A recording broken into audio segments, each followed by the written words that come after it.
ஒரு ஊர்ல ஒரு துறவி இருந்தார், புத்த சமய துறவி. அந்த ஊர் மன்னன் அவரை பத்தி கேள்விப்பட்டிருக்கான். ஒரு நாள் புறப்பட்டு போனா, துறவியின் பாதங்களை தொட்டு வணங்கினான். அதுக்கப்புறம் சொன்னான், ஐயா, நான் உங்களை அரண்மனைக்கு அழைச்சிட்டு போறதுக்காக வந்திருக்கிறேன். இனிமே நீங்க இங்க எதுக்கு இருக்கணும் அப்படின்னானா. அவன் மனசுக்குள்ள என்ன நினைப்புன்னா, இவர் எங்க வர போறாரு, நான் ரொம்ப எளிமையானவன், எனக்கு எதுக்கு அரண்மனை வாசம்னு சொல்லிவிடுவார் அப்படின்னு நினைச்சிருக்கான். ஆனா அந்த துறவி என்ன பண்ணாரு தெரியுமா? அப்படியா, சரி போகலாம், வா, போய் உன் ரதத்தை கொண்டுட்டு வா, அரண்மனைக்கு போகும்பொழுது அதுக்கு தகுந்த மாதிரி ஆடம்பரமா போகணும் அப்படின்னு விட்டாராம். துறவி இப்படி சொன்னதும் அந்த மன்னனுக்கு மனசுக்குள்ள சந்தேகம் வந்துட்டுது. இவர் உண்மையிலேயே துறவி தானா, ஏமாத்து பேர் வழி மாதிரி தெரியுதே அப்படின்னு நினைச்சிருக்கான். இருந்தாலும் இனிமே என்ன பண்றது, சொல்லியாச்சு.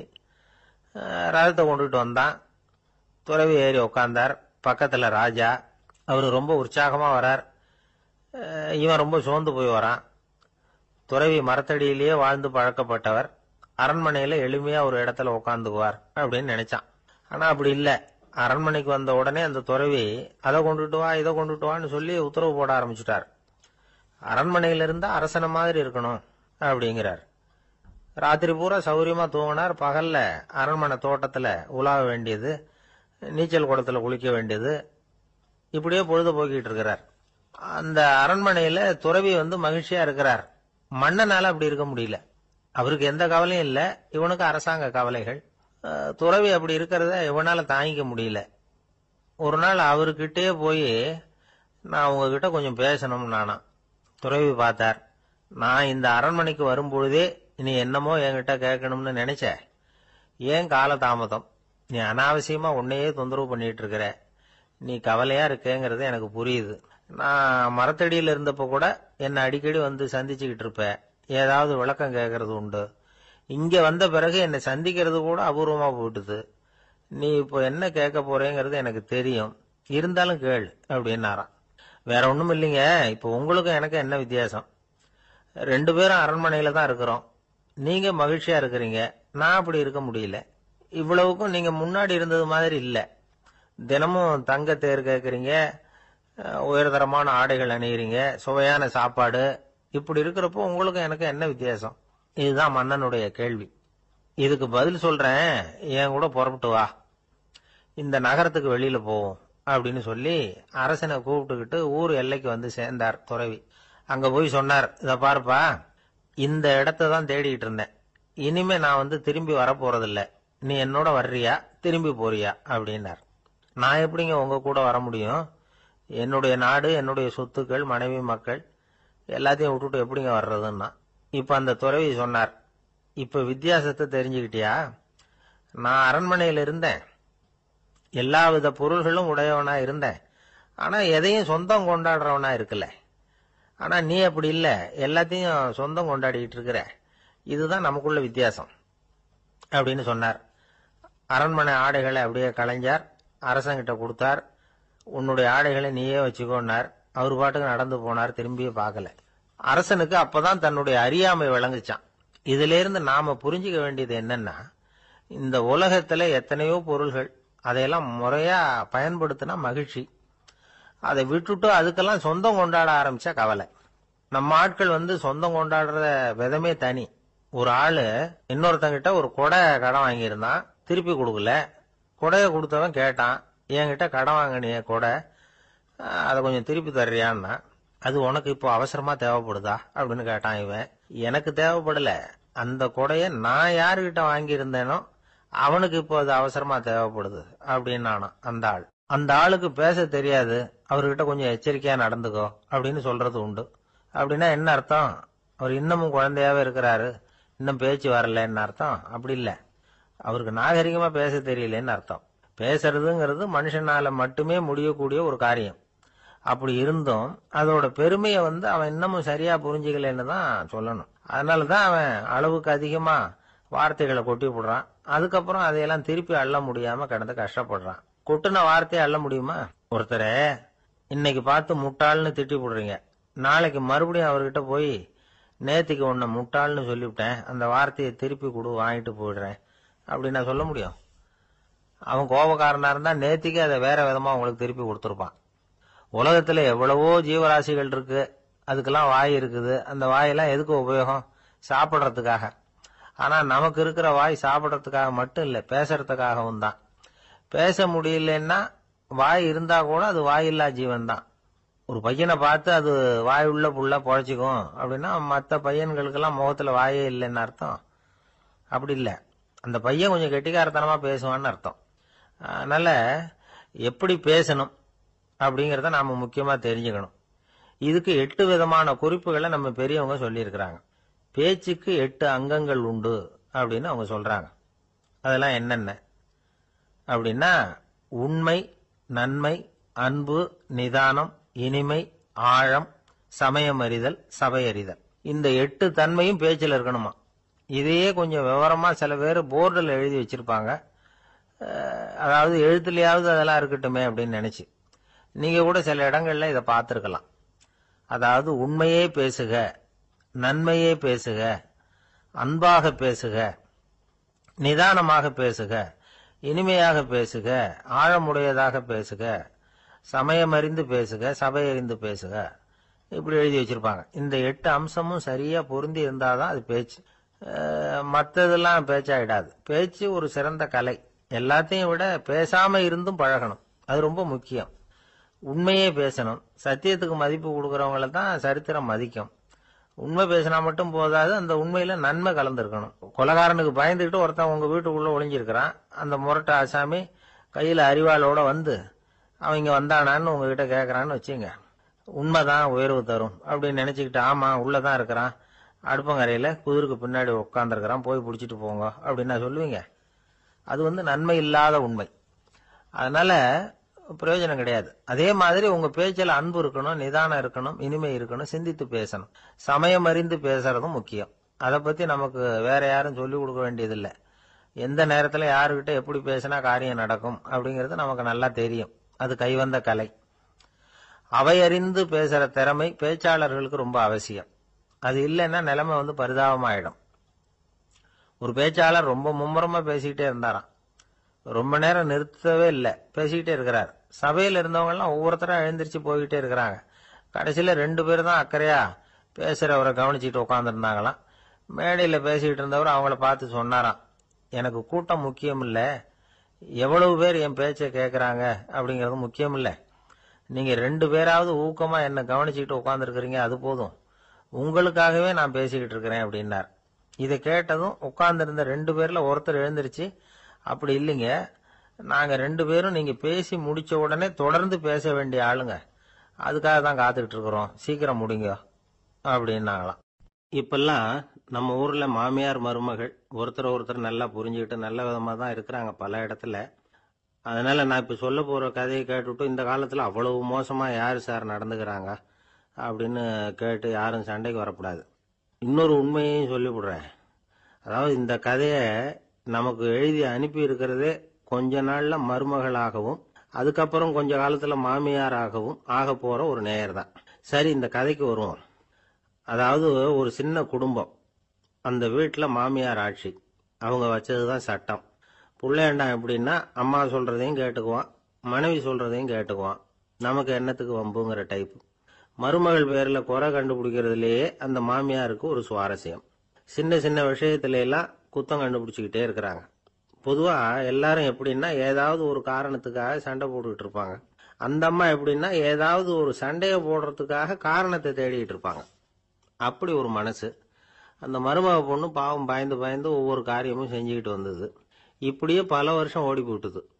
அந்த மாமியாருக்கும் ரொம்ப வயசாயிட்டுது. இருந்தாலும் அந்த பழைய சுபாவம் மட்டும் மாறவே இல்லை. திடீர்னு ஒரு நாள் பக்கவாதம் வந்து அந்த அம்மாவுக்கு ஒரு பக்கம் கை கால் இழுத்துக்கிட்டுது. வாய் சுத்தமா பேச முடியாம போயிட்டுது. சத்தம் மட்டும் வரும். ஒரு பக்கத்து கை காலை அசைக்க முடியும். பேசுறதெல்லாம் கையால தான், அதாவது கை சைகையால.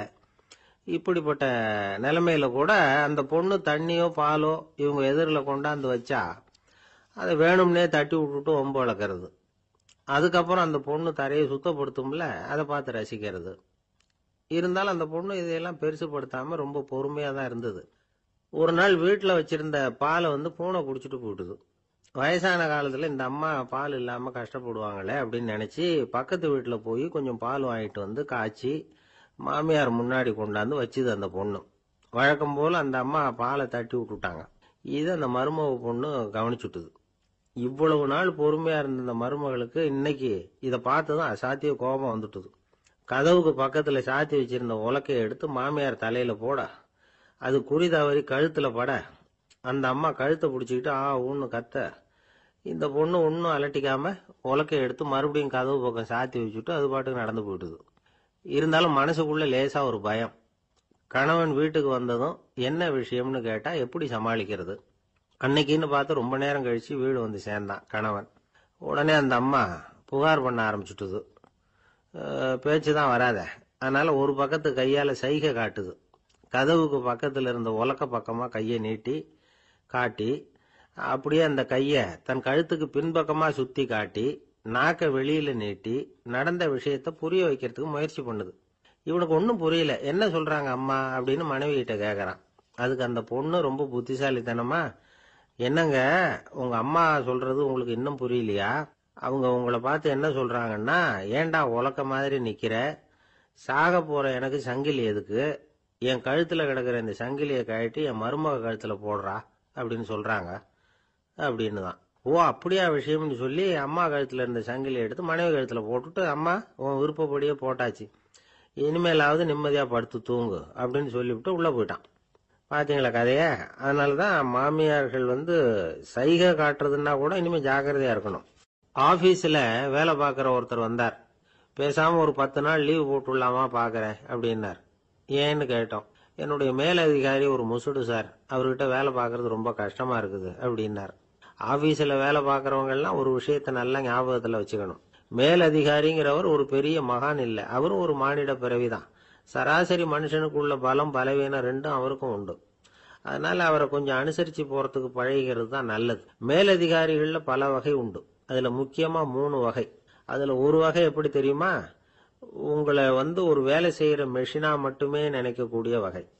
இவங்கெல்லாம் எப்படின்னா, எங்கேயாவது வெளியூர் போயிருந்தா கூட அங்கிருந்து போன் பண்ணுவாங்க, அந்த வேலை என்னாச்சு இந்த வேலை என்னாச்சு அப்படின்னு. இவங்களுக்கெல்லாம் உங்க நலனை பத்தியோ உங்க குடும்பத்தை பத்தியோ அக்கறை இருக்காது. நீங்க சொல்ற யோசனை எதுவும் இவங்க கிட்ட எடுபடாது. கொடுத்த வேலையை பாரு, நீ எனக்கு புத்தி சொல்ல வேணாம் அப்படிம்பாங்க. இவங்களை அனுசரிச்சு போறதுக்கு ஒரே வழி, இவங்க எதை சொன்னாலும் சரின்னு சொல்லிவிட்டு வேலையை கவனிக்க வேண்டியதுதான். இவங்க கிட்ட வேற எந்த கேள்வியும் கேட்டுக்கிட்டு இருக்கக்கூடாது.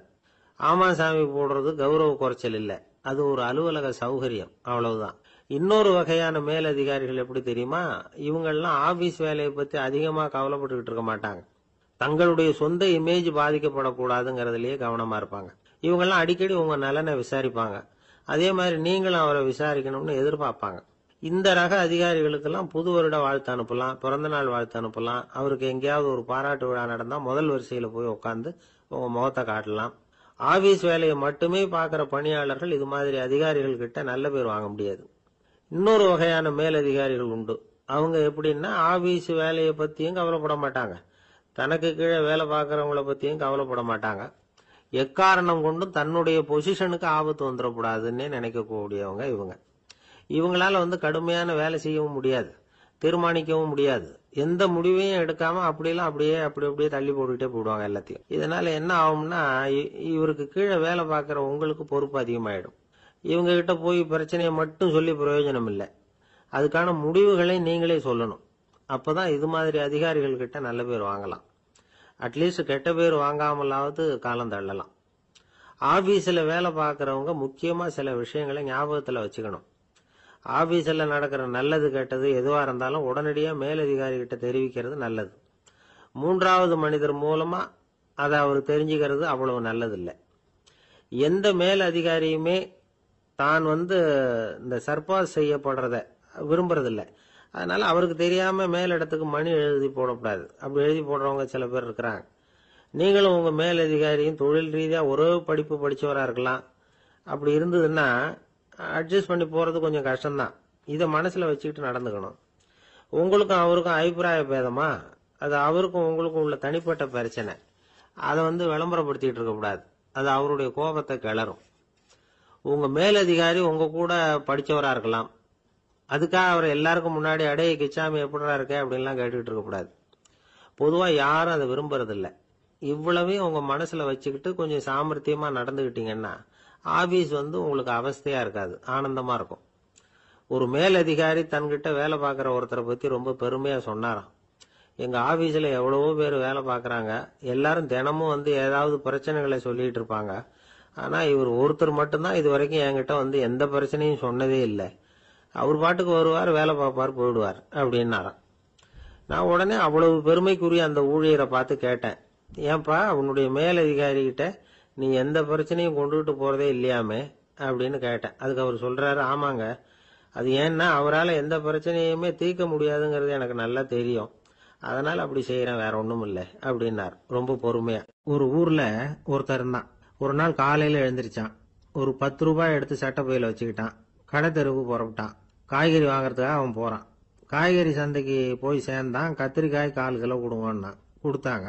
காசு கொடுக்கறதுக்காக சட்டப்பையில கையை விட்டான். பணத்தை காணும். 10 ரூபாய் சட்டப்பையில வச்சுக்கிட்டு தான் வந்தான். அது இப்ப அங்க இல்ல. வழியில எங்கேயும் அது விழுந்துட்டு போட்டுருக்கு. அல்லது யாராவது திருடர்கள் தெரியாம அதை எடுத்துக்கிட்டு போட்டாங்களா என்னன்னு தெரியல. எப்படியோ 10 ரூபாய் அவன் இழந்துட்டான். கையில காசு இல்ல. அதனால கத்திரிக்காயை திருப்பி கொடுத்துட்டு கவலையோட வீட்டுக்கு திரும்பி வந்தான். அதையே நினைச்சுக்கிட்டு இருந்தான். அவனுக்கு துக்கம் அதிகமா போச்சு. அழ ஆரம்பிச்சுட்டான். காய்கறிகள் வாங்கிட்டு வந்து ஆனந்தமா சமைச்சு சாப்பிடலாம்னு நினைச்சோம், அது முடியாம போச்சேங்கிற கவலை அவனுக்கு. அதனால அதை மறக்கவே முடியல. இது நடந்து கொஞ்ச நாள் ஆச்சு. அதே மனுஷன் இன்னொரு நாள் அதே மாதிரி புறப்பட்டான். பணத்தை எடுத்து பையில வச்சுக்கிட்டான். காய்கறி சந்தையை நோக்கி போய்கிட்டு இருக்கிறான். இப்போ வழியில ஒரு ஏழை பையனை பார்த்தான். தம்பி எங்க போற அப்படின்னு கேட்டான். ஐயா பள்ளிக்கூடத்துக்கு போயிட்டு இருக்கிறேன் அவன். சரி, அதுக்கே இவ்வளவு கவலையோட போயிட்டு இருக்கிற அப்படின்னு விசாரிச்சான் அவன். ஐயா நான் ரொம்ப ஏழை, வீட்டுல வசதி இல்ல, பரீட்சைக்கு பணம் கட்டணும், இன்னைக்கு கடைசி நாள், என்ன செய்யறதுன்னு தெரியலன்னா. இவன் பார்த்தான். தாங்கிட்ட இருக்கிற பணத்தை எடுத்து அந்த பையன்கிட்ட கொடுத்தான். இதை வச்சுக்கோ, உடனே பணத்தை கட்டு, நல்லா படி, பரீட்சை எழுது அப்படின்னு சொல்லிவிட்டு திரும்பி வந்துட்டான். வெறுங்கையோட திரும்பி வந்தும் வீட்டுல கேக்குறாங்க எங்க காய்கறின்னு வழக்கம் போல கேட்டாங்க. இவன் நடந்ததை சொன்னான். இப்போ வீட்டுல இருந்தவங்க அவங்கிட்ட ஒரு கேள்வி கேட்டாங்க. ஏங்க இதே மாதிரி முன்னாடி ஒரு தடவை காய்கறி வாங்க போய் வெறுங்கையோட திரும்பி வந்தீங்க, இப்பவும் வெறுங்கையோட தான் திரும்பி வந்திருக்கிறீங்க, ஆனா முன்னாடி வந்தப்போ வருத்தமா இருந்தீங்க, இப்போ உங்க முகத்துல வருத்தம் தெரியலையே அப்படின்னு கேட்டிருக்கிறான். அதாவது வீட்டுல இருக்கிறவங்க கேட்டாங்களாம். இப்போ அந்த மனுஷன் யோசிக்க ஆரம்பிச்சானா, இந்த 2 நிகழ்வுகளுக்கு என்ன வித்தியாசம்? போன தடவை அவன் பணத்தை இழந்தான், இந்த தடவை அவன் பணத்தை இழந்திருக்கிறான். போன தடவை யாரோ திருடிட்டு போயிட்டாங்க, இந்த தடவை அவனாவே ஒரு பையன் பேர்ல இறக்கப்பட்டு எடுத்து கொடுத்துருக்கிறான். அன்னைக்கு பணம் போயிட்டுதுன்னு வருத்தமா இருந்தது, இன்னைக்கு பணம் போனாலும் மனசுக்கு மகிழ்ச்சியா இருக்கு, நிறைவா இருக்கு. கொஞ்சம் யோசிச்சு பாருங்க. பணத்தை இழந்தது மகிழ்ச்சிக்கோ வருத்தத்துக்கோ காரணமா இருக்க முடியாது. அப்படின்னா வேற எது காரணம்? அன்றைக்கு வந்து பணத்தை இழந்துட்டேன்னு அழுதான், இன்றைக்கு பணத்தை இழந்தாலும் மகிழ்ச்சியா இருக்கிறான். ஆகவே மகிழ்ச்சிக்கும் துக்கத்துக்கும் இழப்பு காரணம் அல்ல, இழப்பு பற்றிய நம்முடைய அறிவு தான் காரணம் அப்படிங்கிறது பெரியவர்களுடைய கருத்து. எந்த பொருளும் நமக்கு வந்து கவலையை உண்டு பண்றதில்ல, அந்த பொருள் பேர்ல நாம வைக்கிற பற்று தான் கவலையை உண்டு பண்ணுது. பொருள்கள் வந்து நம்ம விட்டுட்டு போயிட்டா நாம அழுதுகிட்டு இருக்கிறோம், நாமே அதுகளை விட்டுட்டு வந்துட்டா மகிழ்ச்சியா இருக்கிறோம். இந்த உண்மையை புரிஞ்சுக்கிட்டு நம்முடைய வாழ்க்கையை நல்ல விதமா அமைச்சுக்கணும். ஒரு ஆள் அழுதுகிட்டு இருந்தான். ஏண்டா அழுகுறேன்னு கேட்கிறார் ஒருத்தர். இழக்கிறதுக்கு எதுவும் இல்லை, அதனால அழறேன்னா. என்னடா சொல்றேன்னார். கிட்ட வாங்க சொல்றேன்னா. இந்த மணி பர்ஸை வேற ஒருத்தன் பாக்கெட்ல இருந்து திருடுனேன், அப்புறம் தான் புரிஞ்சுது அவங்கிட்ட இழக்கிறதுக்கு எதுவும் இல்லைங்கிறது. ஆமாங்க இது காலி பர்ஸ், அதனால இப்ப அழுதுகிட்டு இருக்கிறேன், திருடியும் பிரயோஜனம் இல்லை அப்படின்னு சொல்லிவிட்டு அழுதானா. ஒரு ஊர்ல ஒரு புகழ்பெற்ற பத்திரிகையாளர் இருந்தார். அவர் ஒரு நாள் திடீர்னு இறந்து போயிட்டார். அதுக்கப்புறம் நேரா சொர்க்கத்துக்கு போனார். சொர்க்கத்தின் வாசல்ல நின்றுகிட்டு இருந்த ஒருத்தர் அவரை தடுத்தார். இத பாரு, ஏற்கனவே இங்க 12 பத்திரிகையாளர்கள் இருக்கிறாங்க, அவங்களுக்கே இங்க வேலை இல்லை. அதுக்கு என்ன காரணம்னா, சொர்க்கத்துல திடுக்கிடும் செய்திகள்லாம் ஒன்றும் கிடையாது, அப்படி என்ன இருக்க போகுது இங்க எல்லாம் அது ஒழுங்கா நடந்துகிட்டு இருக்கும். எல்லாம் ஒழுங்கா நடந்தா பத்திரிகைகளுக்கு சுவாரஸ்யமான கொலை கொள்ளை தீ வைப்பு இது மாதிரி எதுவும் இங்க இல்லை. ஏற்கனவே இங்க இருக்கிறவங்க எல்லாரும் மரத்தடியில் உட்காந்துக்கிட்டு தியானம் பண்ணிட்டு இருக்கிறாங்க. அந்த ஒரே செய்தி தான் தினமும் இங்க வந்துகிட்டு இருக்குது, அதை படிக்கிறதுக்கே இங்க ஆள் கிடையாது. அதனால நான் என்ன சொல்றேன்னா, நீ பேசாம நரகத்துக்கே போயிடு, அங்க எவ்வளவோ நிகழ்ச்சிகள் நடந்துகிட்டு இருக்கு, அங்கதான் அதிகமான பத்திரிகையாளர்கள் தேவைப்படுறாங்க, அங்க உனக்கு நிறைய வேலை இருக்கும், அதை செய்யறதில்ல, நீயும் மகிழ்ச்சியா இருக்கலாம் அப்படின்னு சொன்னாராம். அங்க அந்த சொர்க்கத்தின் வாசல்ல நின்றுகிட்டு இருந்தவர். இந்த பத்திரிகையாளர் அங்கேயே நின்று கொஞ்சம் யோசனை பண்ணார். இவருக்கு சொர்க்கத்திலே இருக்கணும்னு தான் ஆசை, அதனால மெதுவா அவர்கிட்ட பேசினாராம். ஐயா, என்ன ஒரு 24 மணி நேரம் இங்க உள்ள இருக்கிறதுக்கு அனுமதி கொடுங்க. இங்க இருக்கிற பல பத்திரிகையாளர்களை எனக்கு தெரியும். அவங்கள சில பேரை சமாதானப்படுத்தி மெதுவா பேசி நரகத்துக்கு அனுப்பி வச்சுடுறேன். நான் இங்க இருந்துக்கிறேன். உங்க கணக்குப்படி 12 பேருக்கு மேல இங்க தாண்டாது, அப்படி பாத்துக்கிறேன் அப்படின்னாராம். அவரும் யோசனை பண்ணி பார்த்துட்டு, சரி அப்படியே உனக்கு அனுமதி கொடுக்குறேன், ஆனா ஒரு விஷயம், 24 மணி நேரம் தான் அனுமதி, அதுக்குள்ள எல்லாம் நடக்கணும் அப்படின்னு இருக்கார். சரின்னு சொல்லிவிட்டு இந்த பத்திரிகையாளர் உள்ள போனார். யோசனை பண்ணார். திட்டம் போட்டு ஒரு பொருளையை கிளப்பி விட்டார். சக பத்திரிகையாளர்கள் எல்லாம் கூப்பிட்டு சொன்னாராம், இந்த பாருங்க, நரகத்துல ஒரு பெரிய தினசரி பேப்பரை கொண்டுகிட்டு வர்றதுக்காக திட்டம் போட்டுக்கிட்டு இருக்காங்க. அதுக்கு பல அதிகாரிகள் தேவைப்படுறாங்க. நிறைய சம்பளம் கிடைக்கும். யார் யாரெல்லாம் நரகத்துக்கு போக ஆசைப்படுறாங்களோ அவங்க எல்லாம் போகலாம் அப்படின்னு ஒரு பொருளையை கிளப்பி விட்டார். 24 மணி நேரம் கழிச்சு வாசல் பக்கம் போனார். அங்க இருந்தவர்கிட்ட எத்தனை பேர் வெளியேறினாங்கன்னு விசாரிச்சாராம். அப்போ அவரு இவரை, நீ வெளியே போகக்கூடாது, முதல்ல உள்ளதான் இருக்கணும் அப்படின்னு தடுத்தாராம். அப்புறம் சொன்னாராம், நீ சொன்ன செய்தியை கேட்டதும் இங்க இருந்த எல்லா பத்திரிகையாளர்களுமே நரகத்துக்கு போயிட்டாங்கப்பா, உள்ள யாருமே இல்ல, அதனால நீ உள்ளே இருக்கலாம் அப்படின்னாராம். இதை கேட்டதும் இந்த பத்திரிகையாளரே குழம்பி போயிட்டார். ஒருவேளை உண்மையிலேயே நரகத்துல புதுசா பத்திரிகை ஏதாவது ஆரம்பிக்க போறாங்களோ அப்படின்னு அவரே நினைக்க ஆரம்பிச்சுட்டாராம். அப்புறம் சொன்னாராம், ஐயா என்னை விட்டுருங்க, நான் நரகத்துக்கே போயிடுறேன், அங்க ஏதோ விசேஷம் இருக்கணும் அப்படின்னாராம். இல்லைன்னா இத்தனை பேரும் ஒட்டுமொத்தமா அங்க போறதுக்கு சான்ஸே இல்லை, என்ன தடுக்காதீங்கன்னு கெஞ்ச ஆரம்பிச்சுட்டாராம். மற்றவங்க நம்பணுங்கிறதுக்காக ஒரு பொருளையை கிளப்பி விட்டார். கடைசியில தானே அந்த பொருளைக்கு ஆளாயிட்டார். அதாவது பிறரை ஏமாற்றிய அவரது மனம் கடைசியில் அவரையே ஏமாத்த ஆரம்பிச்சுட்டு பாருங்க. நீங்க இப்படி அடுத்தவங்களை ஏமாத்துறதுக்கு உங்க மனசை பழக்கப்படுத்துறீங்க, ஆனா கடைசியில் அதனால நீங்களே ஏமாற்றப்படுகிறீர்கள் அப்படிங்கிறது பெரியவர்களுடைய புத்திமதி. அதனால உங்க மனசுகிட்ட ரொம்ப எச்சரிக்கையா இருங்கோ அப்படிங்கிறாங்க. நம்ம ஆளுங்க அங்க போய் என்ன சொல்லுவாங்கன்னா, இந்த பாரு அங்க போவாத இங்க போவாதன்னு பயமுறுத்துறது உண்டு. சில பேர் அங்க பேய் இருக்குது, பிசாசு இருக்கு அப்படின்னு பொருளையை கிளப்பி விடுறது உண்டு. இருட்டு நேரம், காட்டு வழியா ஒருத்தன் போயிட்டு இருக்கிறான். அங்க பேய் பிசாசு நடமாட்டம் இருக்கிறதாக வதந்தி. இவன் பயந்துகிட்டே வேகமா போறான். காடு முடிஞ்சு மெயின் ரோட்டுக்கு வந்து சேர்ந்தான். அப்பாடா, ஒரு பஸ் நின்றுட்டு இருக்கு தனியா. இருட்டுல லேசா தெரிஞ்சது. ஓடி போய் ஏறி உள்ள உட்காந்துக்கிட்டான்.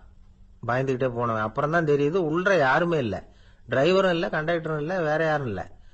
இவனுக்கு பேய் பயம் அதிகமா போட்டுது. ஏன்னா நடு ராத்திரி.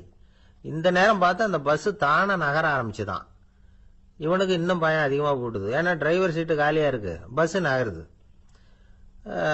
இவன் உடம்பு பூரா நடுங்க ஆரம்பிச்சுட்டுது. வீல்னு கத்தலாமான்னு பார்த்தான். அந்த நேரம் பார்த்து அவன் தோல்ல ஒரு கை விழுந்துதான். திடுக்கிட்டு திரும்பி பார்த்திருக்கிறான். அங்க டிரைவர் நிக்கிறார். அவரு சொன்னாராம், ஏன்பா ஏற்கனவே பஸ் பிரேக் டவுன், நாங்கெல்லாம் பின்னாடி இறங்கி நின்று தள்ளிட்டு இருக்கிறோம், நீ மட்டும் ஜாலியா ஏறி உக்காந்துக்கிட்டியா, இறங்கி வந்து தள்ளப்பா அப்படின்னாராம். இருட்ட கண்டா பயம் உண்டாவதே அது ஏன்? இப்படி ஒரு கேள்வியை ஒரு பெரியவர்கிட்ட கேட்டாங்க.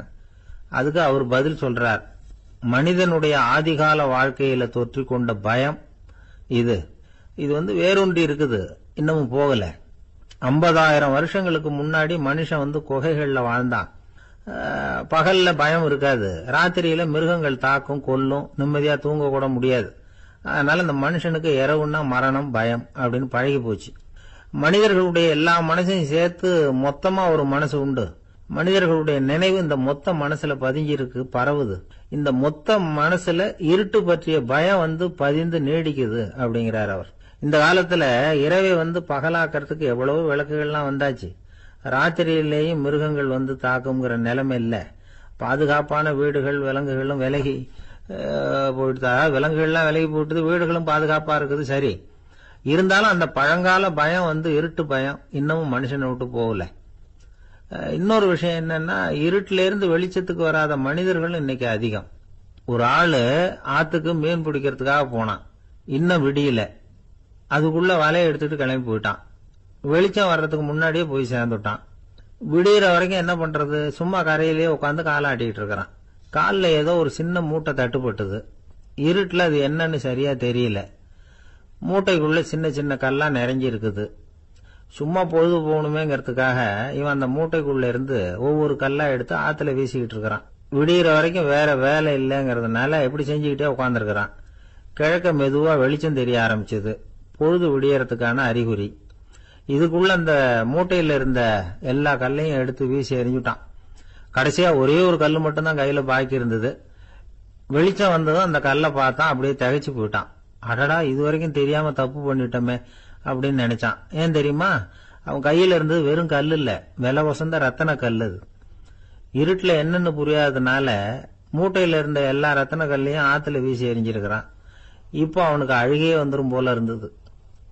வாழ்க்கையை வசதி ஆக்கிக்கிறதுக்கான வாய்ப்பு அவனுக்கு இருந்தது. இருந்தாலும் இருட்டுல அதை இழந்துட்டான். அந்த வகையில அவனுக்கு கொஞ்சம் அதிர்ஷ்டம் இருந்திருக்குது.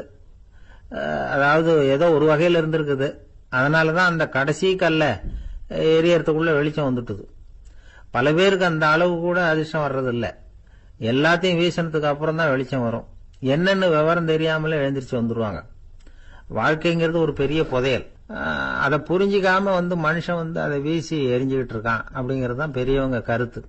சில பேருக்கு புரிஞ்சுக்கிற நேரம் வரும், அதுக்குள்ள வாழ்நாள்லாம் ஓடி போயிருக்கும். அதுக்கப்புறம் என்ன பண்றது? நம்மால் ஒருத்தன் கையில ஒரு சின்ன பையோட வந்துகிட்டு இருந்தான். பை உள்ள ஏகப்பட்ட நகைகள், ரத்தன கல் எல்லாம் இருக்கு. வந்துகிட்டு இருந்தவன் திடீர்னு அந்த பைய அப்படியே ஒரு குளத்துல வீசி எறிஞ்சுட்டான்.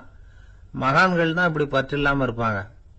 என்னங்க இது, விலை மதிப்புள்ள அந்த பைய இப்படி குளத்துல வீசி எறிஞ்சுட்டீங்களே, இதுக்கு என்ன அர்த்தம் அப்படின்னு கேட்டார் அவன் கூட வந்தவர். அவன் மெதுவா இவர் காதோட காதா சொல்றான். ஒரு போலீஸ்காரர் பின்னாடி வந்துகிட்டு இருக்கிறார், அவர் போனதுக்கு அப்புறம் இதை எடுத்துக்குவேன் அப்படிங்கிறான். திருநெல்வேலி மாவட்டத்துல கோவில்பட்டிக்கு பக்கத்துல உள்ள ஊர் கடம்பூர். காமராசர் முதலமைச்சரா இருந்த காலம். கடம்பூர்ல ஒரு பள்ளி சீரமைப்பு மாநாடு நடக்குது. அந்த பக்கத்துல உள்ள பள்ளிக்கூடம்லாம் அதுல கலந்துக்குது. கண்காட்சி வேற. ஊரு பூரா விழா கோலம். மறுநாள் மாநாடு நடக்க போகுது. ஆனா முதல் நாளே மழை பிடிச்சுக்கிட்டுது. மறுநாளும் அது விடாம பேஞ்சுக்கிட்டு இருக்குது. காமராசர் காலையில இருந்து பல்வேறு நிகழ்ச்சிகள்ல கலந்துகிட்டு சாயந்தரமா கடம்பூருக்கு சேர வேண்டியவர். மழை பெஞ்சுக்கிட்டு இருக்கிறதுனால நிகழ்ச்சி ரத்தாயிடுமோ என்னமோ அப்படின்னு எல்லாரும் சந்தேகப்பட்டுக்கிட்டு இருக்கிறாங்க. அவர் கோவில்பட்டி பயணிகள் விடுதியில இருக்கிறார். கடம்பூர்ல இருந்து சில பேர் போய் அவரை சந்திக்கிறாங்க. மழை பெஞ்சுக்கிட்டு இருக்குதே, என்ன செய்யலாம் அப்படின்னு கேக்குறாங்க. மழை பெஞ்சா நல்லது தானே, அதுக்காக மாநாட்டை எதுக்காக ரத்து செய்யணும்? ஆசிரியர்கள் எவ்வளவு கஷ்டப்பட்டு ஏற்பாடு பண்ண மாநாடு, கட்டாயம் வந்துடுறேன் அப்படின்னாராம் காமராசர். உடனே புறப்பட்டார். மழையை பொருட்படுத்தாத மக்கள் கூட்டம். அது கலையாம காத்துக்கிட்டு இருக்கிறாங்க அவ்வளவு பேரும். தலைவர் வந்துட்டார்னு தெரிஞ்சது ஜனங்களுக்கு ஏகப்பட்ட உற்சாகம். ஜனங்கள் அவ்வளவு உற்சாகமா வரவேற்றாங்க. மாநாடு ஆரம்பமாச்சு. மலர் மாலைகள் மலை மாதிரி குவிய ஆரம்பிச்சுட்டுது.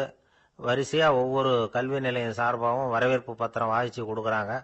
என்ன வாசிக்கிறாங்கிறத காமராசர் கூர்ந்து கவனிக்கிறார். ஏகப்பட்ட புகழ் மொழிகள். ரொம்ப பாராட்டி புகழ்ந்து என்னென்னமோ வாசிச்சுக்கிட்டு இருக்கிறாங்க. கொடை வள்ளலே, குணக்குன்றே, மலையே, கடலே, இப்படி தமிழ் மொழியில பாராட்டுறதுக்கு எத்தனை வார்த்தைகள் உண்டோ அத்தனையும் அதுல சேர்த்திருக்கிறாங்க. காமராசர் பொறுமை இழந்துட்டார். போதும் போதும், உங்க எல்லாரையும் பார்த்து 2 வார்த்தை பேசிட்டு போறதுக்காக தான் நான் வந்திருக்கிறேன். எல்லாரும் மழையில சிரமப்பட்டு நின்றுகிட்டு இருக்கிறீங்க.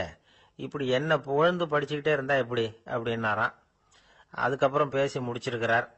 மாநாட்டு நிகழ்ச்சிகள் முடிஞ்சதும் இன்னொரு நிகழ்ச்சியில கலந்துக்கிறதுக்காக புறப்பட்டாராம். ஒரு திறந்த ஜீப்ல அவரை ஊர்வலமா அழைச்சிக்கிட்டு போயிருக்கிறாங்க. தெருவில் 2 பக்கமும் ஏகப்பட்ட கூட்டம். அங்கங்க ஜீப்பை நிறுத்தி ரோஜா மாலை, ஜருக மாலை இப்படி போட்டுக்கிட்டே இருக்கிறாங்க. அதையெல்லாம் அப்படி அப்படியே வாங்கி அங்கங்க நின்றுகிட்டு இருந்த குழந்தைகள்கிட்டையும் தாய்மார்கள்கிட்டையும் கொடுத்துக்கிட்டே போறார். அந்த சமயத்துல கூட்டத்துக்கு அப்பால ஒரு பெரியவர் கையில ஒரு மல்லிகை சரத்தோட நின்றுட்டு இருக்கிறார். அவரால் முண்டி அடிச்சுக்கிட்டு முன்னால வர முடியல. காமராசர் இதை கவனிக்கிறார். அவ்வளவுதான், உடனே நிறுத்தப்பா வண்டிய அப்படிங்கிறார். ஜீப்பு நிக்குது. டிரைவரை பார்த்து, அதோ பார், அங்க ஒருத்தர் நிக்கிறார் பார், அவர் இங்க அழைச்சிட்டு வா அப்படின்னாராம். கூட்டம் வழி விடுது. அந்த பெரியவரை கிட்டத்துல அழைச்சிட்டு வர்றாங்க. காமராசர் அவரை பார்த்து, வாங்க வாங்க, நல்லா இருக்கீங்களா அப்படின்னு சத்தம் போட்டு உற்சாகமா விசாரிக்கிறாராம். பெரியவர் கண்கள்ல கண்ணீர். பேச்சு வரல. மல்லிகை சரத்தை அவருக்கு போடுறார். கொஞ்ச நேரம் அவர்கிட்ட பொறுமையா பேசிக்கிட்டு இருந்துட்டு அவரை அனுப்பி வைக்கிறார் காமராசர். பெரியவர் போனதுக்கு அப்புறம் காமராசர் பக்கத்துல இருந்தவங்க கிட்ட சொல்றார் அந்த பெரியவரை பத்தி. அந்த காலத்துல ரொம்ப கஷ்டப்பட்டவர் இவரு, ஜெயிலுக்கு போனவர் அப்படின்னு ரொம்ப உருக்கமா நெகிழ்ந்து போய் சொல்றார். இதுல ஒரு விஷயத்த கவனிங்க. தன்னை புகழ்ந்து படிக்கப்பட்ட வாழ்த்து மடலை படிக்க வேணாம்னு தடுத்து நிறுத்தினார். எங்கேயோ ஒரு மூலையில கையில ஒரு 4 முழம் மல்லிகை சரத்தோட ஒதுங்கி நின்றுகிட்டு இருந்த அந்த தொண்டரை அவ்வளவு பெரிய கூட்டத்துக்கு நடுவுலையும் தேடி கண்டுபிடிச்சி கிட்டத்துல கூப்பிட்டு அவர் கொடுத்த அன்பு மாலையை வாங்கி கழுத்துல போட்டுக்கிட்டார். அதுதான் காமராசர். தோல்விகள் கூட அவரை கொஞ்சம் கூட பாதிச்சதில்லை. ஒரு பொது தேர்தலில் அவர் தோத்து போறார். தொண்டர்கள்லாம் அழறாங்க. அதுல ஒருத்தர் மெதுவா காமராசர் கிட்ட போய், என்ன தலைவரே, நீங்க கூட தோத்து போயிட்டீங்களே அப்படின்னு கலக்கமா சொல்லி இருக்கிறார். அதுக்கு காமராசர், நான் கூட தோத்து போறதுக்கு பேர் தான்ப்பா ஜனநாயகம் அப்படின்னாராம். ஒரே ஒரு ஊர், அந்த ஊருக்கு பேரு கொடையாளிப்பட்டி. அந்த பேருக்கு தகுந்த மாதிரி தான் அந்த ஊர் மக்களும். யார் என்ன கேட்டாலும் இல்லைன்னு சொல்லாம கொடுப்பாங்க. கொடையாளிகள் நிறைந்த ஊர். இனாமா மட்டும் இல்ல, கடனாவும் பணம் கொடுப்பாங்க. யாருக்காவது அவசரமா பணம் தேவைப்பட்டதுன்னு வச்சுக்கோங்க, அந்த ஊருக்கு போய் வாங்கிக்கலாம். பத்திரம் தேவையில்லை, சாட்சி தேவையில்லை, ஜாமீன் தேவையில்லை, எந்த உத்தரவாதமும் கேட்காம பணம் கொடுத்துருவாங்க. நம்மால் ஒருத்தனுக்கு பணம் தேவைப்பட்டது. சொந்த பந்தம்லாம் கேட்டு பார்த்தா யாரும் கொடுக்கற வழியா தெரியல. எல்லாரும் அவங்கவுங்க சௌரியத்தை பாக்குறவங்க, அடுத்தவங்க சௌரியத்தை பத்தி கவலைப்படாதவங்க. இவன் எல்லாரையும் கேட்டு பார்த்துட்டு சோர்ந்து போய் உக்காந்துட்டான். அந்த நேரம் தான் கொடையாளிப்பட்டியை பத்தி கேள்விப்பட்டான். அப்படி ஒரு ஊர் இருக்கிறது தெரிஞ்சதும் அந்த ஊருக்கு வழி கேட்டுக்கிட்டு ஒரு நாள் புறப்பட்டு போனான். வயல்காட்டு வழியா போக வேண்டியிருந்தது. மெதுவா நடந்து ஊர் எல்லைக்கு வந்துட்டான். 2 பக்கமும் விவசாய வேலைகள் மும்முரமா நடந்துகிட்டு இருக்குது. ஏறு உழுதுகிட்டு இருக்கிறாங்க. அப்ப அங்க ஒரு ஆளை பாம்பு கடிச்சுட்டுது. பக்கத்துல வேலை செஞ்சுக்கிட்டு இருந்தவங்க ஓடி வந்தாங்க. அவசரமா செய்ய வேண்டிய முதல் உதவியெல்லாம் செஞ்சு பார்த்தாங்க. பலன் இல்லை. அந்த ஆள் செத்து போட்டான். அவன் செத்து விட்டான்னு தெரிஞ்சதும் அவனை தூக்கி வரப்பு மேல போட்டுட்டு எல்லாரும் அவங்கவுங்க வேலையை கவனிக்க ஆரம்பிச்சிட்டாங்க. அங்க ஒரு ஆளு இவனை பார்த்து சொன்னான், ஐயா, நீங்க போற வழியில இவன் சொந்தக்காரன், இவனுக்கு சோறு கொண்டுகிட்டு வருவான், இவன் இங்க செத்துட்டான்னு அவன்கிட்ட சொல்லிவிடுங்க அப்படின்னா. இவனுக்கு ரொம்ப ஆச்சரியம். என்னடா இது, பாம்பு கடிச்சுட்டுதுன்னதும் பதறி அடிச்சுக்கிட்டு ஓடி வந்தாங்க, செத்துட்டான்னதும் பேசாம தூக்கி போட்டுட்டு போயிட்டாங்க அப்படின்னு நினைச்சுக்கிட்டே நடந்து போறான். எதிரில் சோறு கொண்டுகிட்டு ஒரு ஆள் வந்தான். இவன் விவரத்தை சொன்னான். அங்க உங்க சொந்தக்காரன் பாம்பு கடிச்சு செத்து போட்டான் அப்படின்னா. அவன் கொஞ்ச நேரம் அமைதியா நின்னான். அதுக்கப்புறமா அங்கேயே வரப்புல உட்காந்து கொண்டுகிட்டு வந்த சோத்தை தானே சாப்பிட்டு முடிச்சான். பேசாம எழுந்திரிச்சு திரும்பி போயிட்டான். கொஞ்சம் கூட பதறல, அழல. இப்படியும் ஒரு ஊரா அப்படின்னு நினைச்சு ஆச்சரியப்பட்டுக்கிட்டே இவன் ஊருக்குள்ள போனான். ஒரு பெரிய மனுஷனை பார்த்து பணம் கேட்டான். அவரும் இவனோட பேரையும் ஊரையும் மட்டும் விசாரிச்சுக்கிட்டு தேவையான பணத்தை கொடுத்துட்டார். பணத்தை வாங்கிட்ட பிறகு தன்னுடைய மனசை அரிச்சுக்கிட்டு இருந்த அந்த விஷயத்தை பத்தி கேட்டான். ஐயா, வழியில ஒருத்தன் செத்துட்டான், அவனை அப்படியே தூக்கி வரப்புல போட்டுட்டு எல்லாரும் வயல்வெளி வேலைகளை பார்த்துக்கிட்டு இருக்கிறாங்களே அப்படின்னா. இதுக்கு அந்த பெரியவர் சொன்னார், ஆமா, அப்படித்தான் செய்வோம். வேலை முடிஞ்சு வீட்டுக்கு திரும்புறப்ப அவனை தூக்கிட்டு அடக்கம் பண்ணிடுவோம் அப்படின்னார். ரொம்ப ஆச்சரியமா இருக்கு அப்படின்னா. ஏன் உங்க ஊர்ல யாராவது செத்துட்டா என்ன பண்ணுவீங்க அப்படின்னு கேட்டார். என்ன இப்படி கேக்குறீங்க, எங்க ஊர்ல எல்லாம் பணத்தை தூக்க விட மாட்டாங்க, ஒப்பாரி வைப்பாங்க, கட்டி புரண்டு அழுது புலம்பி தீத்துருவாங்க அப்படின்னா. இவன் பெரியவர் பார்த்தார். அவங்கிட்ட கொடுத்த பணத்தை லபக்குன்னு பறிச்சுக்கிட்டார். திருப்பி வாங்கிட்டார். இவன் பதறி போய் நிக்கிறான்.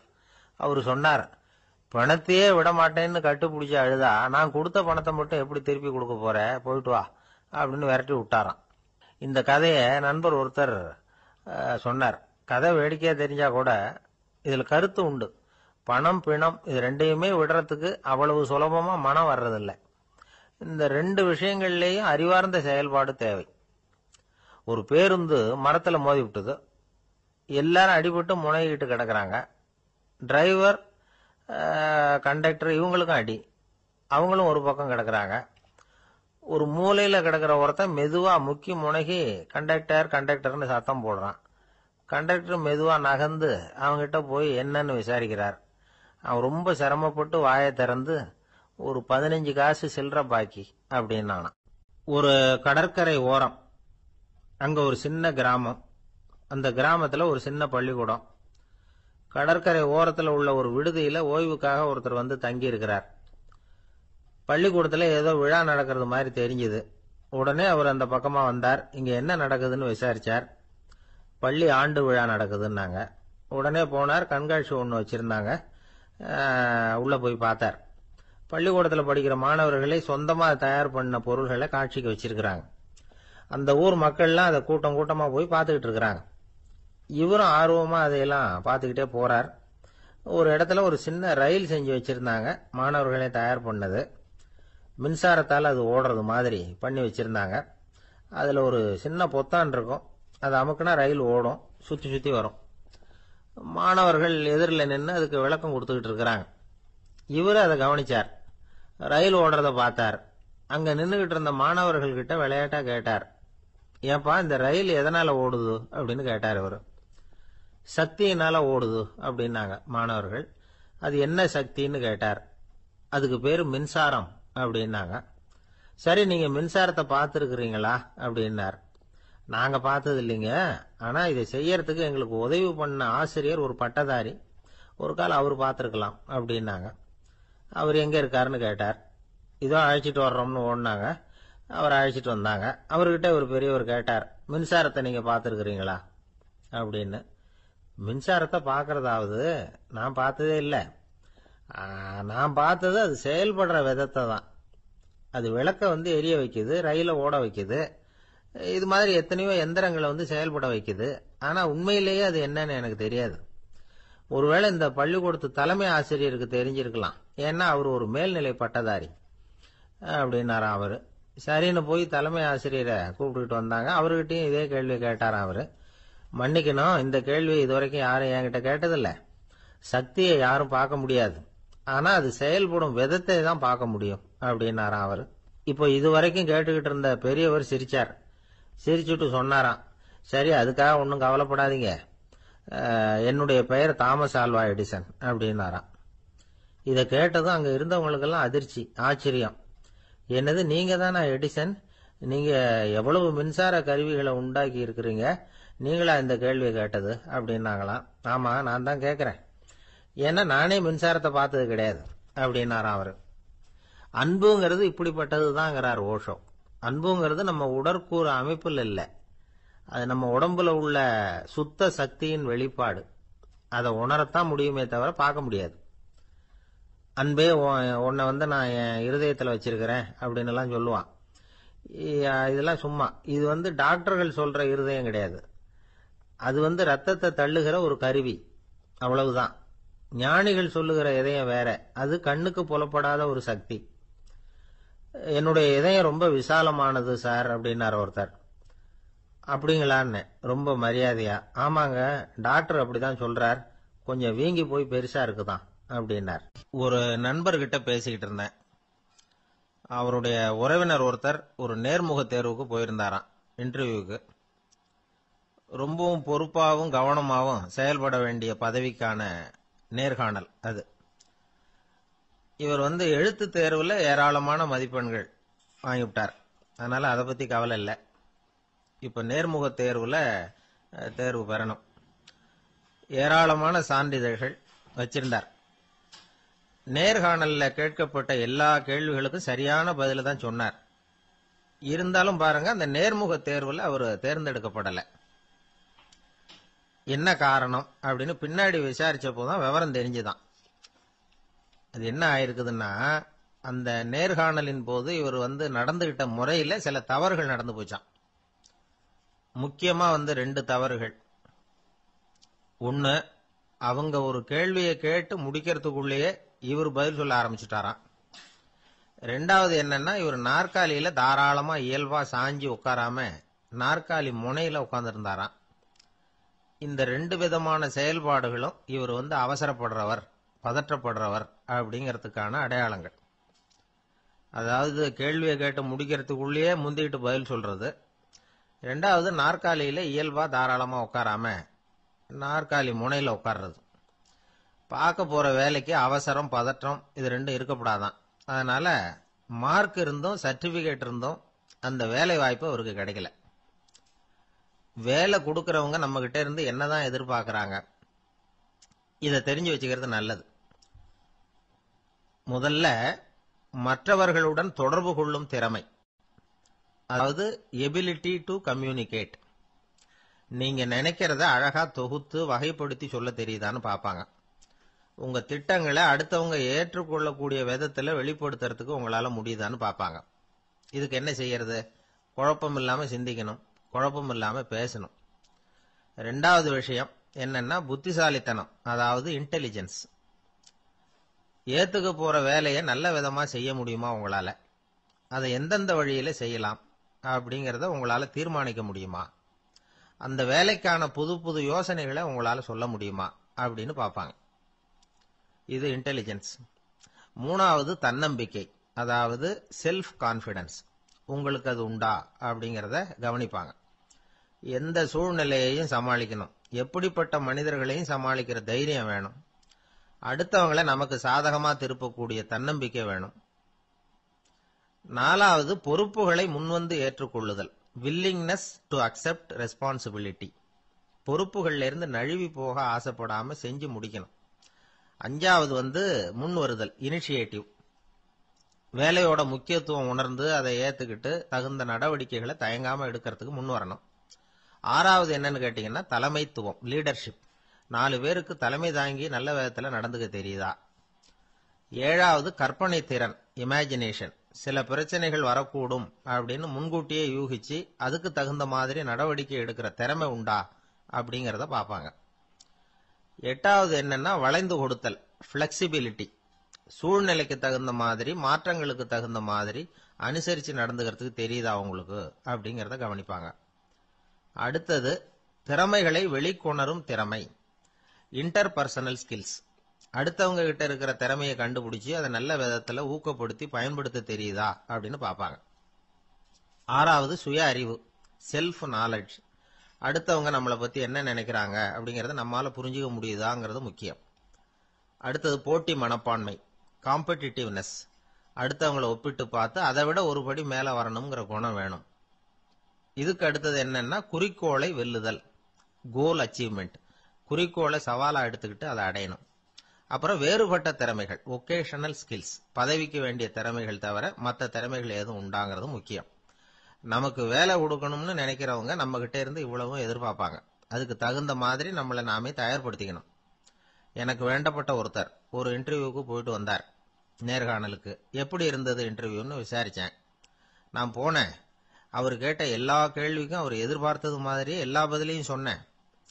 கடைசியா நான் எதிர்பார்க்காத ஒரு தகவலை அவர் சொன்னார் அப்படின்னார். என்னன்னு கேட்டேன். அவரும் என்ன மாதிரியே இன்டர்வியூக்கு வந்தவர் தானா, சும்மா என்ன கேள்வி கேட்டுக்கிட்டு உட்காந்துருந்தாராம் அப்படின்னார். அதனால ஒரு நேர்காணலுக்கு போறதுக்கு முன்னாடி என்ன எதிர்பார்க்கறாங்க அப்படிங்கறத தெரிஞ்சுக்கிட்டு போனா வெற்றி நிச்சயம். 2 பேர் சுவாரஸ்யமா பேசிட்டு இருக்கிறப்போ குறுக்க புகுந்து தொந்தரவு பண்றதுக்குன்னே சில பேர் இருப்பாங்க. அது ரொம்ப இடைஞ்சலா இருக்கும். இதே மாதிரி மின்காந்தம் கூட குறுக்க புகுந்து தொந்தரவு பண்ணும். கடைசியில் அது ஒரு பெரிய இடைஞ்சல கொண்டாந்து விட்டுரும். சில வீடுகளில் கேபிள் கனெக்ஷன் இல்லாம சில தனியார் டிவி காட்சிகள் தெரியும். அதுக்கு என்ன காரணம்னா இந்த மின்காந்த குறுக்கீடு தான் காரணம். இதைத்தான் சுருக்கமா இஎம்ஐ அப்படின்னு சொல்றாங்க.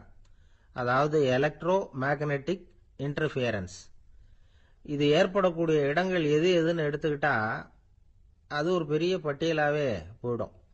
இந்த இஎம்ஐ தொந்தரவு கேபிள் டிவியில மட்டும்தான் இல்ல, ராக்கெட் ஏவுதளத்தில் உள்ள ரேடார்கள், அங்க உள்ள சில சக்தி வாய்ந்த தொலைத்தொடர்பு சாதனங்கள், விமான தளங்கள்ல உள்ள ரேடார்கள், கப்பல் தளங்கள்ல பொருத்தப்பட்டிருக்கக்கூடிய சக்தி வாய்ந்த ஆண்டனாக்கள், இப்படி நிறைய சொல்லலாம். காவல் நிலையங்கள்ல பயன்படுத்தப்படுகிற வயர்லெஸ் தொடர்பு சாதனங்கள் கூட ஓரளவுக்கு இந்த மின்காந்த அலைகளை வெளியிடும். நம்ம வீட்டில் உட்காந்துக்கிட்டு ரேடியோ கேட்டுக்கிட்டு இருப்போம் அல்லது டிவி பார்த்துக்கிட்டு இருப்போம். அந்த சமயத்தில் பக்கத்து தெருவில் ஒரு மோட்டார் சைக்கிள் அல்லது காரு, குறிப்பாக பெட்ரோல் இன்ஜின், அது போறப்ப அதில் உள்ள மின்காந்த மின்கலத்தில் அதாவது மேக்னெட்டோ பேட்டரியில இருந்து வெளிப்படுகிற மின்காந்த அலை இங்க டிவியிலையும் ரேடியோவிலையும் கரகரப்பை உண்டு பண்ணும். சரி, இது பெருசா என்ன இடைஞ்சல உண்டு பண்ணிட போகுது அப்படின்னு நாம அலட்சியமா நினைக்கலாம். வயசானவங்களுக்கு மறதி நோயின்னு ஒன்று வரும்ல, அல்ஷமீர், அதாவது மூளையில உள்ள செல்கள் செயலிழந்து போயிடுறது.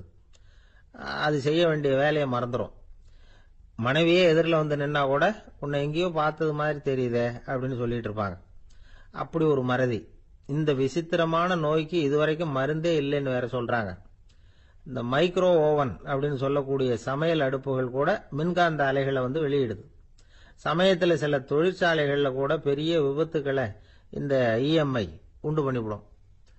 இத பத்தி தீவிரமா சிந்திக்க ஆரம்பிச்சதே ஒரு விபத்துக்கு பிறகுதான். அமெரிக்காவுக்கும் வியட்நாமுக்கும் இடையில போர் நடந்ததே, அந்த சமயம் அமெரிக்காவுக்கு சொந்தமான விமானம் தாங்கி கப்பல் ஒண்ணு வியட்நாம தாக்கறதுக்கு தயாரா ஏவுகணைகளோட கடல்ல நிறுத்தி வைக்கப்பட்டிருந்தது. தற்செயலா அந்த பகுதியில கப்பல் தொலைத்தொடர்பு பகுதிக்கு அருகில ஊடுருவிய இந்த சக்தி வாய்ந்த ரேடியோ அலைகள் ஏவுகணையில இருந்த மின்னணு சர்க்கியூட்டை பூர்த்தி செஞ்சு வச்சுட்டுது. அவ்வளவுதான், ஏவுகணை அங்கேயே வெடிச்சு சிதறி போச்சு. 130 பேர் அந்த இடத்திலேயே உடல் கருகி செத்து போட்டாங்க. ஏகப்பட்ட பொருள்கள் நாசம். இந்த விபத்துக்கான காரணம் என்னங்கறத உடனடியா யாராலையும் கண்டுபிடிக்க முடியல. ரொம்பவும் கடுமையா முயற்சி பண்ணி கடைசியா கண்டுபிடிச்சாங்க, இது இந்த இஎம்ஐ வேலை தான் அப்படின்னு. மின்னணு தொலைபேசிகள் இருக்க, இதுல பேசும்பொழுது நம்ம காதை அதாவது செவியை ஊடுருவக்கூடிய மின்காந்த அலையானது மூளைக்கு போய் அங்க மூளை கட்டிகளை உருவாக்க ஊக்கம் கொடுக்குது அப்படின்னு வேற கண்டுபிடிச்சிருக்கிறாங்க.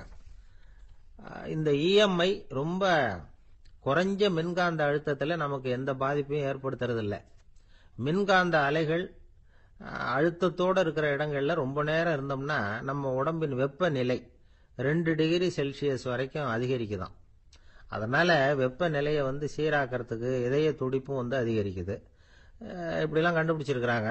இப்பெல்லாம் இந்த மின்காந்த குறுக்கீடுகளை தடுக்கிறது எப்படி அப்படின்னு விஞ்ஞானிகள் யோசனை செய்ய ஆரம்பிச்சிருக்கிறாங்க. இந்த விஷயத்துல அலட்சியமா இருந்தோம்னா எதிர்காலத்துல நிறைய பேருக்கு இந்த ஞாபக மறதி நோய் வந்துடும். அப்புறம் அது ரொம்ப கஷ்டமா போயிடும். ஒரு குடும்ப தலைவர் தன் மனைவியை பார்த்து, யார் நீ, உன்னை எங்கேயோ பார்த்தது மாதிரி இருக்குதே அப்படின்னு சொல்லிட்டு இருந்தார். உடனடியாக அவரை போய் பார்த்தேன். வாங்க டாக்டர் கிட்ட போகலாம் அப்படின்னு. அவரு என்னை தனியா அழைச்சிட்டு போய் காதோட காதா மெதுவா சொல்றார், இத பார்ப்பா, என் கையில பணம் இல்லாத போகலாம், அப்படி மறதி நோய் வந்துட்டது மாதிரி நடிச்சுக்கிட்டு இருப்பேன், அவ்வளவுதான், அதை நீ கண்டுக்காத அப்படின்னார். அங்க ஒரு புதர் தெரியுது இல்லையா, இந்த புதருக்குள்ள ஒரு சிங்கம் இருக்கு. அந்த பக்கமா நான் போறப்போ வர்றப்போலாம் அது என்கிட்ட ஒம்பு வளர்க்குது, தகராறு செய்யுது, என் மேல பாயுது, என்னை தாக்குது, ஏன்னு தெரியல அப்படின்னுது. இதை கேட்டதும் அந்த குரங்கு சொல்லிச்சு, இனிமே கவலைப்படாத, இந்த தடவை நான் உன்னை காப்பாத்துறேன்னுது. அதுக்கப்புறம் ஒரு நாள் அந்த குரங்கும் கழுதியும் அந்த புதர் பக்கமா போய்கிட்டு இருந்தாங்க. எதிர்பார்த்தது மாதிரியே நடந்தது. இந்த சிங்கம் எதிரில் வந்தது, கழுதியை பார்த்தது, உடனே அது மேல பாய ஆரம்பிச்சுட்டுது.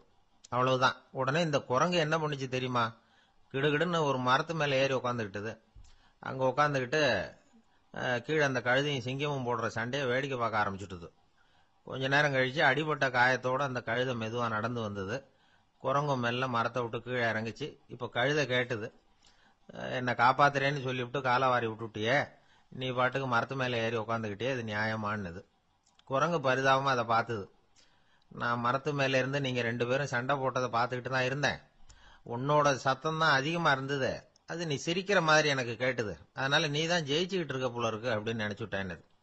இன்னைக்கு பல பேர் இப்படிதான் இருக்கிறாங்களாம். யாரு ஜெயிக்கிறாங்க யாரு தோக்குறாங்கிறத முகத்தை பார்த்து கூட கண்டுபிடிக்க முடியறதில்ல. பேசுற பேச்சை வச்சு கூட கண்டுபிடிக்க முடியறதில்ல. தோற்கிறவங்க கூட சிரிக்கிற மாதிரி முகத்தை வச்சுக்கிறான். இன்றைய மனிதர்கள் கிட்ட ஏகப்பட்ட முரண்பாடுகள். பொய் முகங்களோட உலவுகிறவர்கள் தான் அதிகம். உண்மை முகம் எங்க இருக்கு அப்படிங்கறத புரிஞ்சுக்கிட்டு நண்பர்களை தேர்ந்தெடுக்கணும் அப்படிங்கிறது ஒரு முக்கியமான கருத்து. கடவுள் இந்த உலகத்தை படைச்சுட்டு அதுக்கப்புறமும் கொஞ்ச நாள் இங்கே தங்கி இருந்தாராம். அப்பதான் அவருக்கு ஒரு உண்மை புரிஞ்சுதான், இந்த உலகத்துல தங்கி இருக்கிறது எவ்வளவு இடைஞ்சல்னு. தினமும் மனிதர்கள் தேடி ஏதாவது புகார் சொல்லிக்கிட்டே இருந்தாங்களாம். எனக்கு அது வேணும் இது வேணும்னு கேட்டுக்கிட்டே இருந்தாங்களாம். சில பேர் வந்தாங்க, நாங்க விவசாயம் பண்றோம், தண்ணி இல்லாம பயிர் காயுது, எங்களுக்கு மழை வேணும் அப்படின்னாங்க. அவங்க போனதும் அதுக்கப்புறம் சில பேர் வந்தாங்க, நாங்க மண்பானை செய்யறவங்க, நிறைய பானை செஞ்சு வச்சிருக்கிறோம், மழை பெஞ்சா எல்லாம் கரைஞ்சி வீணா போயிடும், அதனால இன்னைக்கு மழை பெய்யக்கூடாதுன்னாங்க. கடவுள் பார்த்தார், அவருக்கு என்ன பண்றதுன்னே தெரியல, ஏகப்பட்ட குழப்பம், தலையை பிச்சுக்கலாம் போல இருந்தது, கிட்டத்தட்ட பைத்தியம் முடிக்கிற அளவுக்கு ஆயிட்டுது. எல்லாருடைய ஆசைகளையும் அவரால் நிறைவேற்ற முடியல, ஏன்னா ஒண்ணுக்கு ஒண்ணு முரண்பாடா இருந்தது. ஒரு நாள் தன்னுடைய அமைச்சரவையை கூட்டி ஆலோசனை கேட்டார், என்ன செய்யலாம்னு சொல்லுங்கன்னார். இது என்ன பிரமாதம், பேசாம இமயமலை அடிவாரத்துல போய் உட்காந்துங்க, யாரும் தொந்தரவு பண்ண மாட்டாங்கன்னாங்க.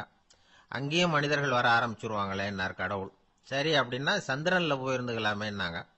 அங்கேயும் மனுஷன் குடி வர போறான் அப்படின்னார் கடவுள். வெகு தூரத்துக்கு அப்பால் உள்ள நட்சத்திர மண்டலத்துக்கு போயிடலான்னாங்க.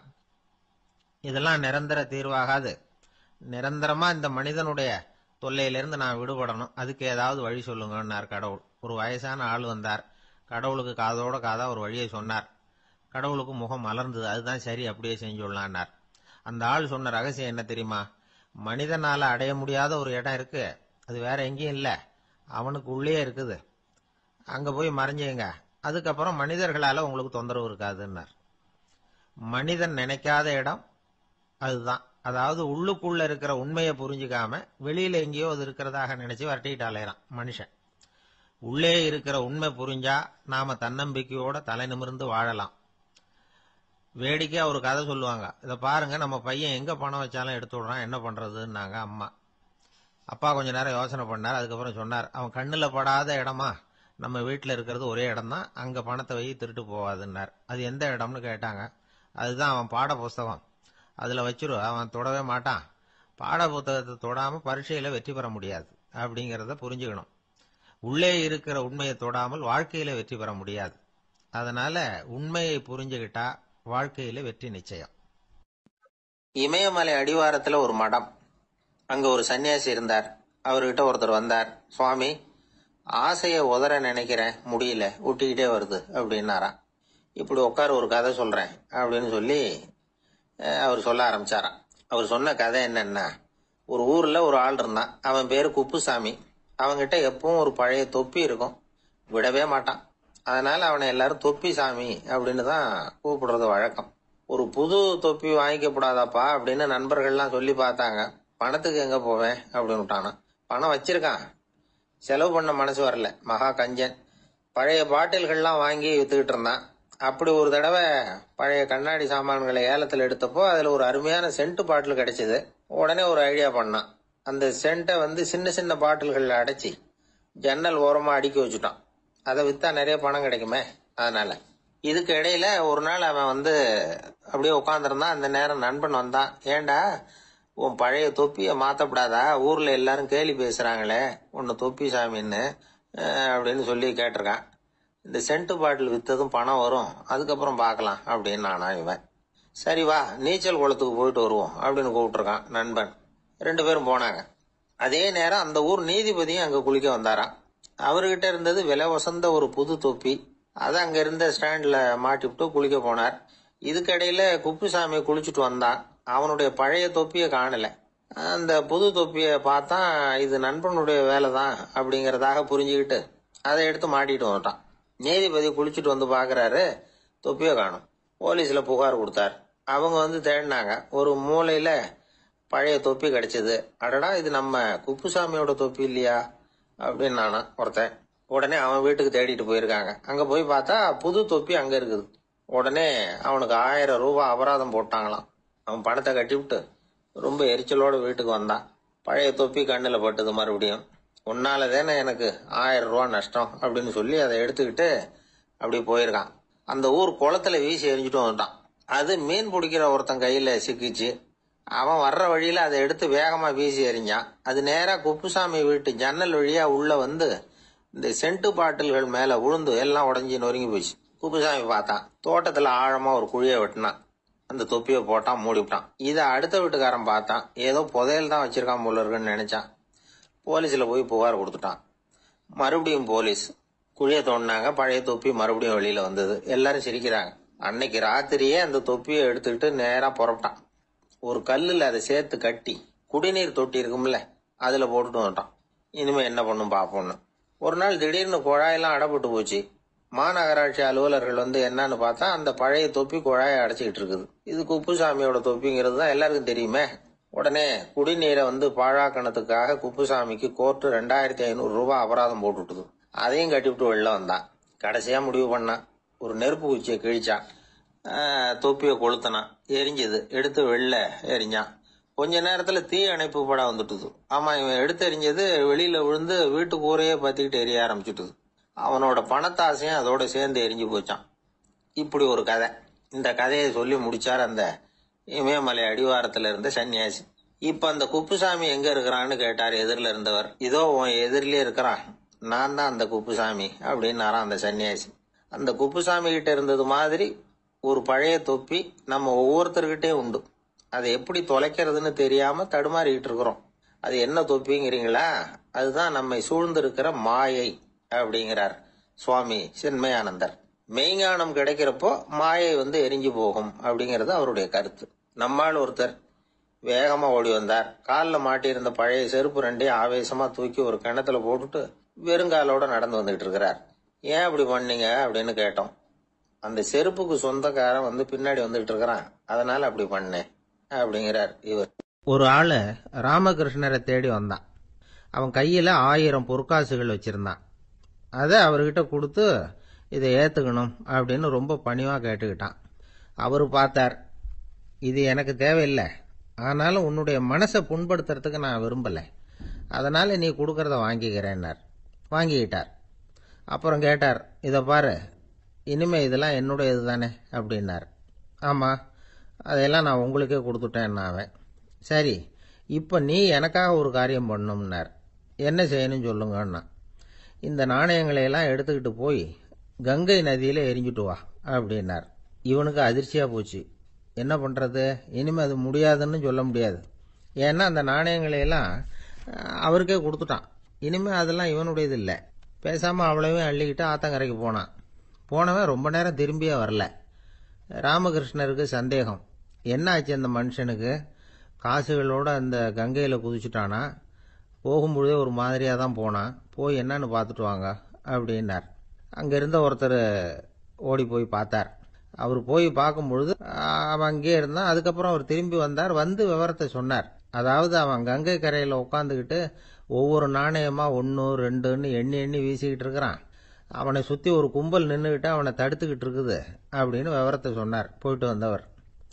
இதை கேட்டதும் ராமகிருஷ்ணரே புறப்பட்டு அங்க போனாராம். என்ன இப்படி பண்ணிட்டு இருக்கிற, நான் வந்து உன்னை அந்த நாணயங்களை கங்கையில வீசி எறிய சொன்னேன், நீ ஏன் அதை எண்ணிக்கிட்டு இருக்கிற அப்படின்னார். பழக்கம்தான் காரணம், நான் ஒவ்வொரு நாளும் ஒவ்வொன்றா சேமிச்சு வச்சேன். இன்னைக்கு என்கிட்ட நிறைய இருக்குது, உங்களுக்கு ஒரு 1000 நாணயங்களை கொடுக்கணுங்கிறது என்னோட ஆசை அப்படின்னா. இப்ப ராமகிருஷ்ணர் சொன்னார், ஒரே நேரத்தில் எல்லாத்தையும் சம்பாதிச்சிருந்தா நீ வந்து எண்றது வந்து பொருத்தமா இருக்கும். எல்லாத்தையும் இழக்கும் போது வந்து ஒவ்வொன்றா எண்ணிக்கிட்டு இழக்கிறதுங்கிறது சரியான செயல் இல்லை. அதனால ஒரே தடவையா எல்லாத்தையும் தூக்கி எறிஞ்சிடும் அப்படின்னார். இது வந்து இழப்பது அப்படிங்கிற ஒரு உயர்ந்த நிலை. இதை வந்து நாம யதார்த்த வாழ்க்கையில சம்பந்தப்படுத்தி பார்த்து குழப்பிக்கிட்டு இருக்கக்கூடாது. இழக்கிறேன்னு சொல்லிக்கிட்டு இருக்கிற காசையெல்லாம் ஆத்துலையும் குளத்துலையும் கொண்டு போய் எரிஞ்சுட்டு வாங்க அப்படின்னு உபதேசம் பண்றதாக யாரும் நினைச்சிடக்கூடாது. இதுல நாம புரிஞ்சுக்க வேண்டியது என்னன்னா, எதையாவது ஒன்றை வந்து இன்னொருத்தருக்கு கொடுக்கணும் அப்படின்னு விருப்பப்பட்டா அதை மனப்பூர்வமா கொடுத்துடணும். கொடுத்துட்டு அதையே நினைச்சிட்டு இருக்கக்கூடாது. நம்மால் ஒருத்தர் ஒரு 100 ரூபாய் நோட்டை தன்னுடைய நண்பர் ஒருத்தர்கிட்ட கொடுத்து, இது உனக்கு தான் வச்சுக்கோ அப்படின்னார். அவரு பார்த்தார், இது இனிமே எனக்கு தானே சொந்தம் அப்படின்னார். ஆமான்னார் அவர். அப்படின்னா எனக்காக நீ ஒரு உதவி செய்யணும்னார். சொல்லுங்க செய்யறேன்னார் அவர். இந்த 100 ரூபாய் நோட்டை தீ வச்சு கொளுத்தி விடுனார். இவர் அதிர்ச்சியாகி அவரை பார்த்தார். இப்ப அவரு சொன்னார், நீ எனக்கு அன்பா கொடுத்தது இது, இந்த நோட்டு கள்ள நோட்டுங்கிறது எனக்கு முன்னாடியே தெரியும், சீக்கிரம் கொளுத்தி விடு, அதுதான் நம்ம 2 பேருக்குமே நல்லது அப்படின்னாராம் அவர். ஐயா, என்னுடைய நூல் வெளியீட்டு விழாவுக்கு அவசியம் நீங்க வரணும் அப்படின்னு கூப்பிட்டார் ஒருத்தர். எப்போ வரணும்னு கேட்டேன். அடுத்த வாரம்னார். சரி, புத்தகம் தயாராயிட்டுதா அப்படின்னு. நாளைக்கு தான் அச்சிக்க கொடுக்க போறேன்னார். என்னங்க இது, புத்தகம் அச்சிடுறதுக்கு முன்னாடியே அழைப்புதழை வந்து அச்சடிச்சு விட்டீங்களே அப்படின்னு கேட்டேன். அதனால என்னங்க, அந்த காலம் மாதிரி அப்போல்லாம் அச்சுக்கலை வந்து எவ்வளவோ முன்னேறியாச்சுங்க. Linotype, monotype, phototype, laser, இப்படி என்னென்னமோ வந்தாச்சு. இன்னைக்கு கொடுத்தா நாளைக்கே புத்தகம் தயார் அப்படின்னார். இப்படி இந்த அளவுக்கு முன்னேறி இருக்கிற இந்த அச்சுக்கலை ஆரம்பத்தில் எப்படி இருந்தது தெரியுமா? அந்த காலத்துல காகிதம்னா என்னன்னே தெரியாது. அப்படி ஒன்று கண்டுபிடிக்கப்படவே இல்லை. அப்பெல்லாம் எதையாவது ஒன்று எழுதணும்னா அதுக்கு ஆட்டு தோலை தான் பயன்படுத்தி இருக்கிறாங்க. கண்ணுக்குட்டி தோல் கூட அதுக்கு உபயோகப்பட்டு தான். ஐரோப்பாவில் இருந்த பாதிரியார்கள் தோல்ல எழுதப்பட்ட புத்தகத்தை தயாரிக்கிறதுல ரொம்ப கெட்டிக்காரங்களாம். எகிப்து, அப்புறம் மத்திய தரைக்கடல் ஓரத்தில் உள்ள நாடுகள், இங்கெல்லாம் தோல் தான் எழுது பொருளா பயன்பட்டு வந்திருக்குது. ஆனால் நம்ம நாட்டில் ஓலைச்சுவடிகளை எழுத்துக்கு பயன்படுத்தி இருக்கிறாங்க. எழுதுறதுக்கு தோலை பயன்படுத்தினவங்க பிறகு பேப்பரைஸ் அப்படிங்கிற கோரை புல்லை வந்து அதுக்கு பயன்படுத்தினாங்களாம். இதெல்லாம் அப்படி கொஞ்சம் கொஞ்சமாக கண்டுபிடிச்சிட்டு வந்திருக்கிறாங்க. அந்த புல்லை வந்து கச்சிதமாக நறுக்க வேண்டியது, நல்லா பதப்படுத்த வேண்டியது, அதுக்கப்புறம் அதில் எழுத வேண்டியது, அவ்வளவுதான். பேப்பருங்கிற சொல்லே இந்த பேப்பைரஸ் அப்படிங்கிறதுலேருந்து வந்தது தான். அதுக்கப்புறம் தான் காகிதம் வந்தது. இதை முதல்ல சீன நாட்டில் தான் கண்டுபிடிச்சாங்க. அது வந்த பிறகு அச்சு எந்திரம் கண்டுபிடிக்க வேண்டிய அவசியம் ஏற்பட்டது. அதை கண்டுபிடிச்சவர் ஜெர்மானிய அறிவியல் அறிஞர் ஜான் கூட்டன்பர்க். அச்சு கலைக்கு அடித்தளம் அமைச்சவர் அவர்தான். ஜெர்மனியில மெயின்ஸ் அப்படிங்கிற ஊர்ல 1399 பிறந்தார். அவரோட மாமன் ஒருத்தர் உலோக வேலையில வல்லவர். அவர்கிட்ட அந்த வேலையை கத்துக்கிட்டார். அதோட வைர கற்களை பட்டை தீட்டுறதுலயும் ரொம்ப தேர்ச்சி பெற்றிருந்தார். இளம் வயசுலயே சும்மா இருக்க மாட்டாராம். எதை செஞ்சாலும் அதை திறமையா செய்வாராம். அவர் தான் முதல்ல மர அச்சு எழுத்துக்களை உருவாக்கினார். அது மேல மை தடவி பிரதிகள் எடுத்தார். அதுக்கப்புறம் உலோக எழுத்துக்கள், முதல்ல காரியம், அப்புறம் இரும்பு, அப்புறம் கலப்பு உலோகம். பிறகு அச்சடிக்கிறதுக்கு எந்திரம் ஒன்றையும் உருவாக்கினார். முதல்ல பைபிள் அச்சடிச்சார். 1468 அவர் இறந்து போனார். 16ஆம் நூற்றாண்டுல மேலை நாடுகள்ல இருந்து மர எழுத்துக்களை கொண்டுகிட்டு தமிழ்நாட்டில் கிறிஸ்துவ நூல்களை அச்சிட்டாங்க. அப்பெல்லாம் அச்சகங்கள் போதிய அளவுக்கு இங்க இல்லை. அதுக்கு என்ன காரணம்னா, இந்தியர்கள் அச்சகங்களை நடத்தக்கூடாது அப்படின்னு சட்டம். 1835 வரைக்கும் அந்த சட்டம் நடைமுறையில் இருந்தது. இந்த நிலைமையில அங்கேயும் இங்கேயுமா 1-2 அச்சகங்கள் ஆரம்பமாச்சு. 1713 தரங்கம்பாடியில லூத்தரன் மிஷன் அச்சகம், அதே ஆண்டுல சென்னையில SPCK அச்சகம். இது ரெண்டும் தான் இந்தியாவில் முதல்ல தொடங்கப்பட்ட அச்சகங்கள். ஆட்டுத்தோல்லையும் ஓலைச்சுவடியிலையும் எழுதப்பட்ட எழுத்துக்கள் இன்னைக்கு எங்கேயோ போயிடுது.